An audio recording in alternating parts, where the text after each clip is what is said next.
Assalamualaikum warahmatullahi wabarakatuh. Saya Nada Aprilia dengan NIM 1915217, mahasiswa UIN Sultan Maulana Hasanuddin Banten, jurusan Bimbingan dan Konseling Islam, semester 4. Saya akan menjelaskan tentang teori manajemen klasik dan neoklasik. Kita mulai aja ya. Pengertian klasik dan neoklasik.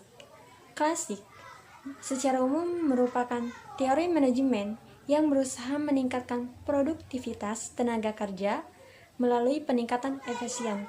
Sementara neoklasik secara sederhana dikenal sebagai aliran hubungan manusia, the human relation movement.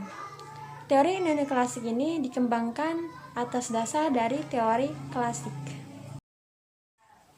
Ada sejarah klasik dan neoklasik. Klasik timbul akibat dari revolusi industri di Inggris pada abad ke-18. Nah, pada pemikiran tersebut memberikan perhatian terhadap masalah-masalah manajemen yang timbul baik itu di kalangan usahawan, industri, maupun masyarakat. Nah, para pemikir manajemen klasik ini antara lain Robert Owen, Henry Fayol, Frederick W. Taylor, dan lain sebagainya. Dan selanjutnya ada neoklasik.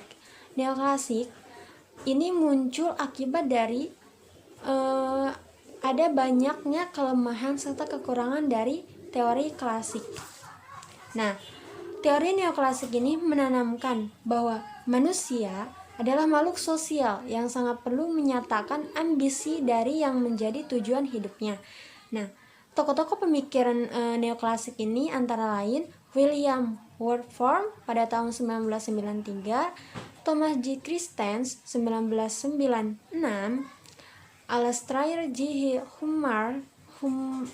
Murray 1997, Gideon Ross 1998, Randall Sawyer 1998, Farrell Zakaria 1998, Robert Jervis 1999, Colin Dutch 2006, L. Todd J 2010, Tom Dyson 2010. Selanjutnya ada tujuan klasik dan neoklasik. Tujuan klasik untuk kebutuhan pengelolaan organisasi yang kompleks, misalnya pabrik seperti pabrik. Nah, sementara neoklasik untuk menanamkan anggapan bahwa manusia itu adalah makhluk sosial yang sangat perlu menyatakan ambisi yang menjadi tujuan hidupnya. Aspek klasik dan neoklasik. Aspek neoklasik menekankan psikologis dan sosial karyawannya sebagai individu maupun sebagai kelompok kerjanya dengan tujuan bersama. Selanjutnya ada kekurangan atau kelemahan dari teori klasik dan neoklasik. Klasik, yang pertama, peningkatan produktivitas yang mengakibatkan pemberhentian kerja dan perubahan upah. Dan yang kedua, teori ini kurang memiliki kebutuhan sosial.